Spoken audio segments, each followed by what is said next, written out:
आज हम बात करेंगे भगवद गीता की उन शिक्षाओं के बारे में जो हमारे जीवन को एक नई दिशा दे सकती हैं। कृष्ण के उपदेश सिर्फ धर्म की किताब में लिखे शब्द नहीं हैं, बल्कि ये हमारे रोजाना के जीवन के लिए एक प्रैक्टिकल गाइड है। 5000 साल पुराना ये विजडम आज भी उतना ही फ्रेश और रेलेवेंट है। जब अर्जुन युद्ध के मैदान में खड़ा था तो वो बिल्कुल हमारी तरह कंफ्यूज था। उसे समझ नहीं आ रहा था कि क्या सही है और क्या गलत। आज हम भी तो यही सोचते हैं ना, कभी जॉब में, कभी रिलेशनशिप्स में, कभी करियर चॉइसेस में। कृष्ण ने जो अर्जुन को बताया वो आज भी उतना ही रेलेवेंट है।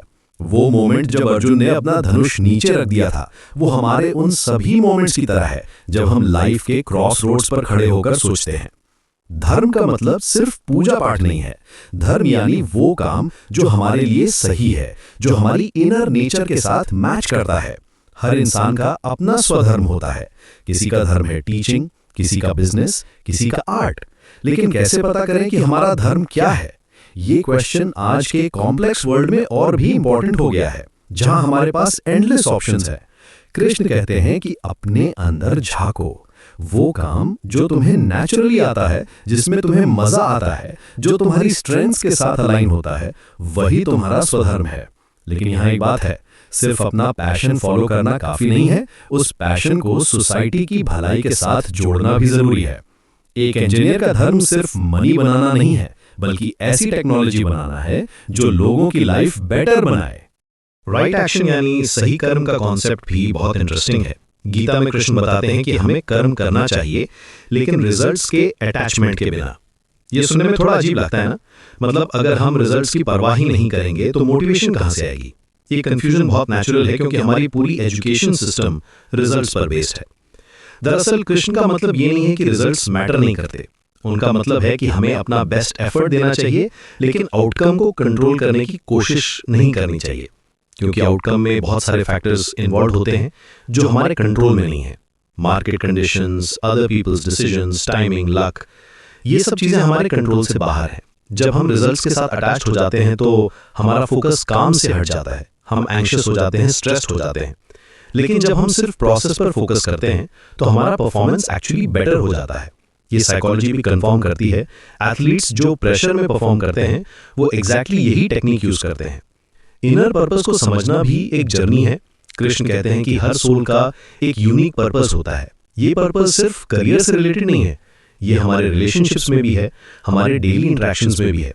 हो सकता है आपका पर्पस हो कि आप जहां भी जाएं वहां पॉजिटिविटी स्प्रेड करें, या फिर आप नेचुरली प्रॉब्लम सॉल्वर हो। अपना पर्पस फाइंड करने के लिए कृष्ण 3 चीजें सजेस्ट करते हैं। पहली, सेल्फ रिफ्लेक्शन, रोज कुछ टाइम निकालकर अपने थॉट्स और फीलिंग्स को ऑब्जर्व करना। दूसरी, सर्विस, दूसरों की हेल्प करने से हमें अपनी ट्रू कॉलिंग का पता चलता है। जब आप किसी की हेल्प करते हैं और उसमें आपको जेन्युइन सैटिस्फैक्शन मिलता है तो वो आपके पर्पस का हिंट है।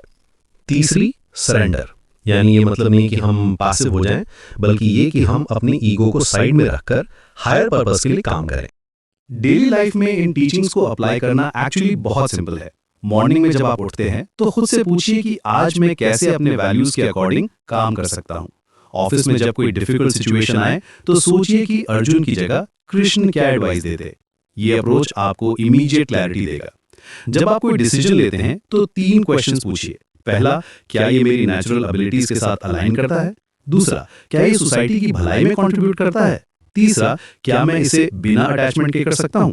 अगर तीनों का आंसर यस है तो आप राइट ट्रैक पर हैं। कृष्ण की एक और ब्यूटीफुल टीचिंग है इक्विलिब्रियम की। लाइफ में अप्स और डाउन्स आते रहते हैं। सक्सेस मिली तो खुशी, फेलियर आई तो सैडनेस। लेकिन कृष्ण कहते हैं कि दोनों सिचुएशंस में बैलेंस रहना चाहिए। ये बैलेंस ही हमें लॉन्ग टर्म में सक्सेसफुल बनाता है। जो लोग सक्सेस में ओवर कॉन्फिडेंट हो जाते हैं या फेलियर में कंप्लीटली ब्रेक हो जाते हैं, वो सस्टेनेबल ग्रोथ नहीं कर पाते। आखिर में कृष्ण का मैसेज बहुत क्लियर है। लाइफ एक जर्नी है, डेस्टिनेशन नहीं। हर मोमेंट में हमें कॉन्शियस चॉइसेस बनाने हैं। हर एक्शन में हमें अपने वैल्यूज रिफ्लेक्ट करने हैं। और सबसे इंपॉर्टेंट, हमें रिमेंबर रखना है कि हम सिर्फ अपने लिए नहीं बल्कि पूरी ह्यूमैनिटी के लिए काम कर रहे हैं। ये पर्सपेक्टिव हमारे छोटे छोटे एक्शंस को भी मीनिंगफुल बना देता है।